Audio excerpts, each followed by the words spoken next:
अस्सलाम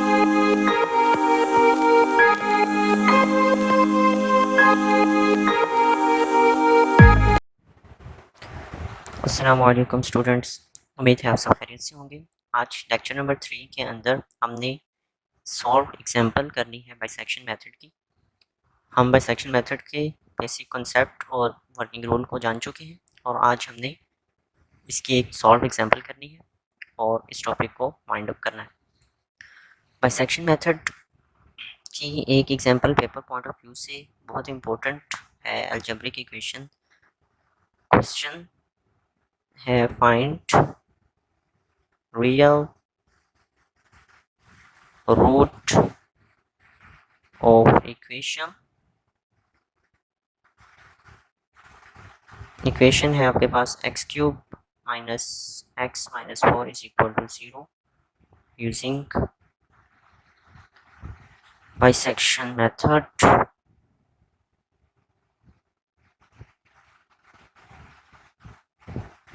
up to 3 decimal places. तो इसे हम सॉल्व कर लेते हैं। इसको सेम वर्किंग रूल को मद्देनज़र रखते हुए वर्किंग रूल के मुताबिक हम स्टेप बाय स्टेप सॉल्व करेंगे। सबसे पहले क्या करना है, इस इक्वेशन को आपने फंक्शन कहना है f of x is equal to 0 x cube minus x minus 4 is equal to 0। तो सबसे पहले क्या करना है, आपने फाइंड करनी है values of A and B. A और बी की वैल्यूज फाइंड करेंगे। कैसे करते हैं, आप ए की कोई एक रैंडम वैल्यू चूज करेंगे और उसको इस फंक्शन के अंदर पुट करेंगे। F of A is equal to, मैं ए की रैंडम वैल्यू 0 चूज कर रहा हूँ, f of 0 is equal to, इसमें पुट करें 0 माइनस 4 इज इक्वल टू -4। अब दोबारा से चूज़ करें। अब मैं एफ ऑफ 1 चूज़ कर रहा हूँ। तो आपने ये तब तक चूज़ करनी है जब तक आपका फंक्शन में वैल्यू पुट करने के बाद आंसर पॉजिटिव नहीं आ जाता, क्योंकि इसका नेगेटिव आया है, बाद में क्या आएगा, पॉजिटिव आएगा। तब तक हम ये करते चले जाएंगे। 1 minus 4 is equal to -4, that's also less than 0। दोबारा करें, f of 2 is equal to 8 minus 2 minus 4 is equal to 2, that is greater than 0। सो अब देखें, इन वैल्यूज़ को पुट करने के बाद इसके अंदर आंसर नेगेटिव आया था और इसमें आंसर पॉजिटिव आया है। तो ये दो नियरेस्ट वैल्यूज़ हैं जिनके आंसर ऑपोजिट साइन के आ रहे हैं। अब इसको सॉल्व करने के लिए, ताकि हमारी आइट्रेशंस कम हो जाएं, हम इनके दरमियान मज़ीद स्मॉल वैल्यूज़ ले सकते हैं। तो उसके लिए मैं 1 और 2 के दरमियान मज़ीद कुछ वैल्यूज़ लूँगा। एफ ऑफ 1.6, इसको आप इस फंक्शन में पुट करें।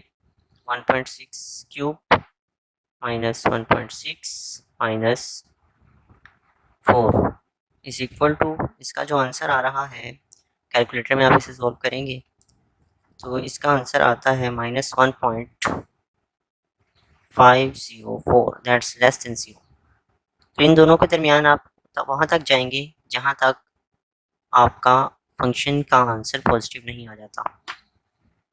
F of 1.7 is equal to, इसको आप फंक्शन में पुट करें, आपका आंसर आता है, कैलकुलेटर पे सॉल्व करें, -0.787, दैट्स आल्सो लेस देन 0। दोबारा करें, एफ ऑफ 1.8, इसका जो आंसर है उसको कैलकुलेटर पे सॉल्व करें इस फंक्शन में पुट करने के बाद, तो आपका आंसर आता है, एफ ऑफ 1.8 का आंसर आ रहा है 0.032770। तो आप देख सकते हैं ये ग्रेटर देन 0। तो ये दो नियरेस्ट वैल्यूज़ हैं जिनके फंक्शन ऑपोजिट साइन आ रहे हैं। तो आप एक वैल्यू को ए कहेंगे और दूसरी वैल्यू को बी कहेंगे। Now we will find first approximate root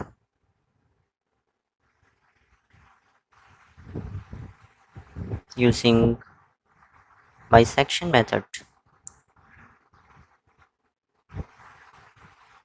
bisection method को यूज़ करते हुए फर्स्ट अप्रोक्सीमेट रूट कैसे फाइंड करते हैं? वर्किंग रूल में हमने देखा था x1 is equal to a plus B over 2।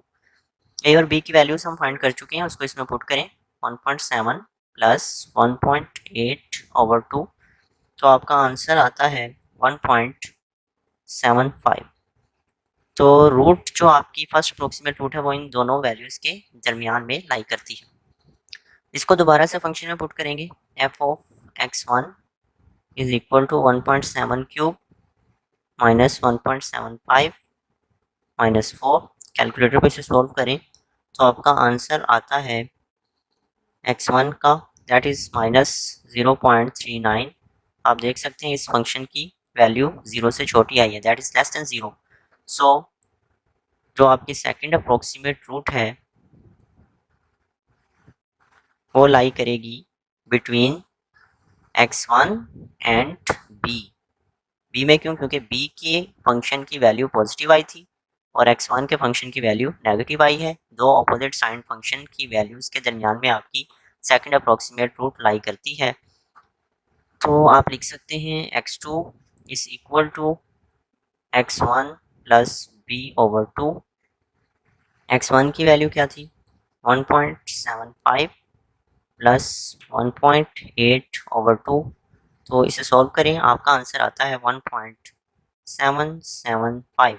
इसको दोबारा फंक्शन में पुट करेंगे, f of x2 is equal to 1.775 cube minus 1.775 minus 4। दोबारा फंक्शन में पुट करें और देखें एफ ऑफ x2 का आंसर पॉजिटिव आता है या नेगेटिव। कैलकुलेटर पे से सॉल्व करें तो हमारा आंसर आता है minus 0.182, that is less than 0। सो जो थर्ड अप्रोक्सीमेट रूट होगी वो किस किस के दरमियान लाई करेगी? x2 और b के दरमियान, क्योंकि अब तक b में ही पॉजिटिव फंक्शन का आंसर पॉजिटिव आया था और बाकी सब में नेगेटिव आ रहा है। तो x2 और b के दरमियान में आपकी थर्ड अप्रोक्सीमेट रूट लाई करेगी। तो थर्ड अप्रोक्सीमेट रूट के लिए x3 की वैल्यू क्या आएगी? x2 plus B over 2। x2 की वैल्यू 1.775 प्लस बी की वैल्यू 1.8 ओवर 2। इसे सॉल्व कर लें तो कैलकुलेटर पे x3 का आंसर आता है 1.7875। इसे दोबारा फंक्शन में पुट करेंगे और f ऑफ x3 फाइंड करेंगे। f ऑफ x3 इस फंक्शन में पुट करें 1.7875 यहाँ पे पुट करें तो कैलकुलेटर पर सॉल्व करके आंसर आता है माइनस 0.076 माइनस 0.076। अब इसका आंसर भी लेस देन 0 है, जिससे इसके x3 और b के दरमियान में आपकी फोर्थ अप्रोक्सीमेट रूट लाई करेगी। तो आपकी फोर्थ अप्रोक्सीमेट वैल्यू क्या आएगी? x3 plus B over 2। इन दोनों को सम करें और 2 पे डिवाइड करें, x3 प्लस बी ओवर 2। तो इसका आंसर क्या आता है? 1.7875 प्लस 1.8 ओवर 2। तो x4 का जो आंसर है वो आता है 1.7937। 1.7937। अब इसे पहले की तरह दोबारा से हम फंक्शन में पुट करेंगे और देखेंगे कि क्या वैल्यू आती है।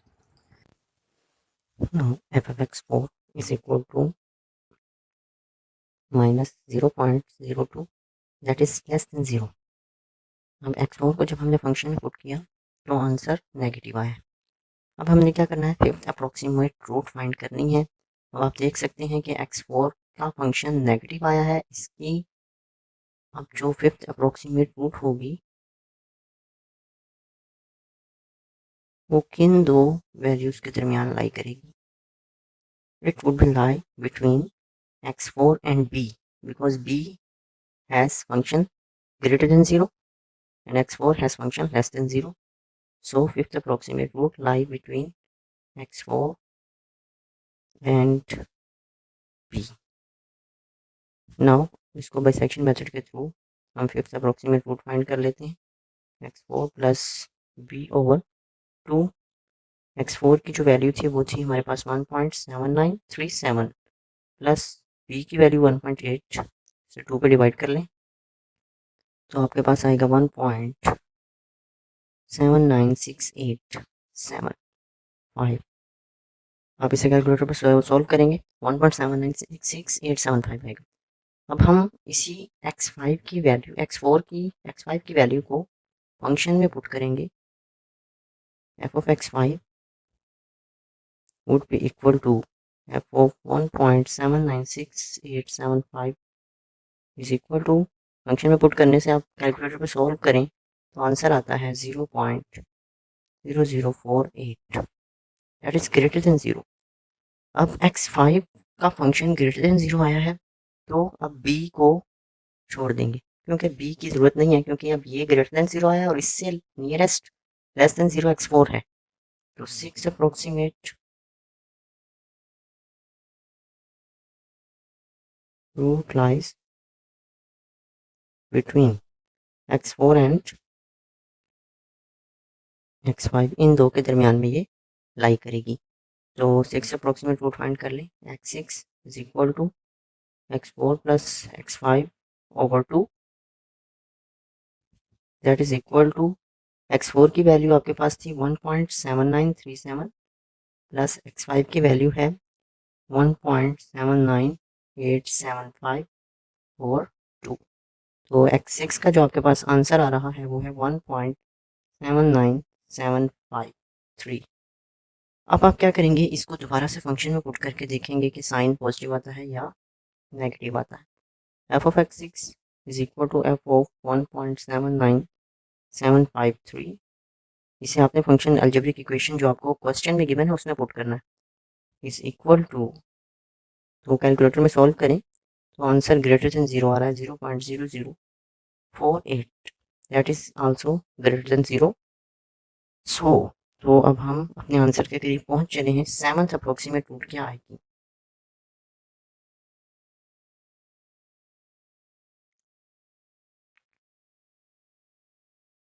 लाई बिटवीन किस किस के दरमियान लाई करेगी? x6 का फंक्शन ग्रेटर देन 0 है, x5 का भी ग्रेटर देन 0 है। x5 तो हम चूज नहीं करेंगे, उससे उसके पहले x4 का लेस देन 0 था, तो एक लेस देन 0 और एक ग्रेटर देन 0 जो नियरेस्ट हो, तो x4 और x6 के दरमियान लाई करेगी। 7th approximate root x7 is equal to x4 plus x6 over 2, that is equal to 1.7937 plus 1.79753 over 2। तो कैलकुलेटर पे इसे सॉल्व करें तो आपके पास आंसर आता है 1.796093। तो अब आप मजीद आइट्रेशन नहीं कर सकते, क्यों? क्योंकि अब देखें हमने 3 डेसिमल प्लेसेस तक काम करना था, तो 3 डेसिमल प्लेसेस तक आपकी वैल्यू रिपीट हो गई है। x7 की वैल्यू और x5 की वैल्यू ये दोनों up to 3 decimal places same है, तो यहाँ तक आप अप्रोक्सीमेट रूट्स फाइंड करेंगे। So you can say that approximate roots lie up to 3 decimal places, approximate roots correct up to 3 decimal places, यानी 3 डेसिमल प्लेसेस पे अप्रोक्सीमेट रूट कौन सी करेक्ट है? 1.796। ये आपके ओरिजिनल आंसर से नियरेस्ट वैल्यू है। x7 इज इक्वल टू 1.796, ये आपके function approximate route correct up to 3 decimal places.